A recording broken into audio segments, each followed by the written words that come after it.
We go from 28 to what, 19 points. The EU doesn't like it, but it sounds like some of Zelensky's guys are saying, okay. Will the Kremlin say okay? And where do we go next? Yeah, Dan. So we now know what Zelensky wants, we know what the Europeans want, and we know what Putin wants. But at the end of the day, the most important question is, what does America want?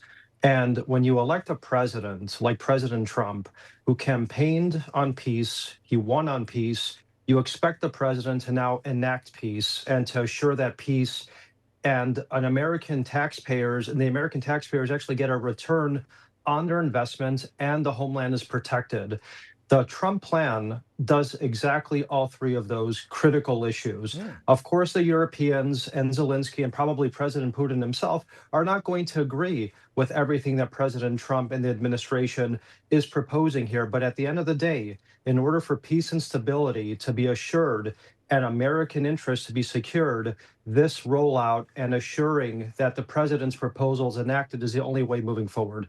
I love to hear that. So are you telling me, George, that because Biden allowed $200 billion, I think, of our cash to go over there, and we've heard 40% of the cash and the arms and everything else is missing, we don't know where it went, Trump in this deal, I know there's stuff about the precious mineral rights and allowing American business to take a foothold there. So you're saying we might be able to get some return on the $200 billion of taxpayer dollars that we put in during the Biden regime?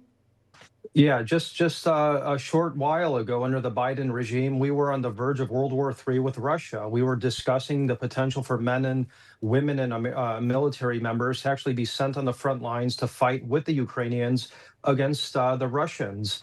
We had no chart towards peace or stability or a return on U.S. investment. Fast forward to the Trump administration, what's actually been happening here? We have a mineral rights agreement that the Trump administration has already signed with the Ukrainians, which is a de facto security guarantee. There's basically discussions now to realize the facts on the ground in Ukraine, which is some sort of recognition of Russian territory, allowing the Russian language to be spoken freely, and to hold those accountable who committed potential war crimes, allow investment to go into parts of Ukraine led by the United States and the Europeans. This is a win-win for the United States and the Ukrainians and the Russians. It's going to stop the bloodshed. It's going to allow money to trickle into Ukraine. It's going to bring Russia back into the international community, so it's not a pariah state that is, waging war against its neighbors. This is the best path moving forward for all parties involved in. All right, George, only a couple seconds left. You got the inside track. Where does it go next? Who's going to meet? I'm sure you're hearing from folks within the administration. Fill us in.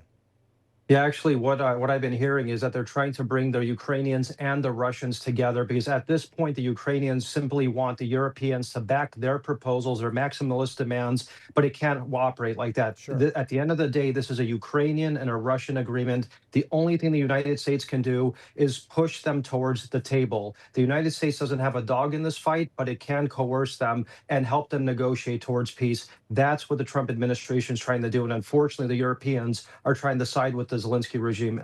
For all our viewers asking where One America News is heading in the future, we would like to introduce you to OAN Live.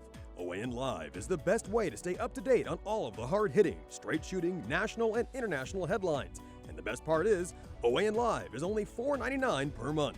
All the credible, honest, unbiased reporting One America News offers at a fraction of the cost of cable. Just go to OANN.com to easily sign up for OAN Live and stay informed.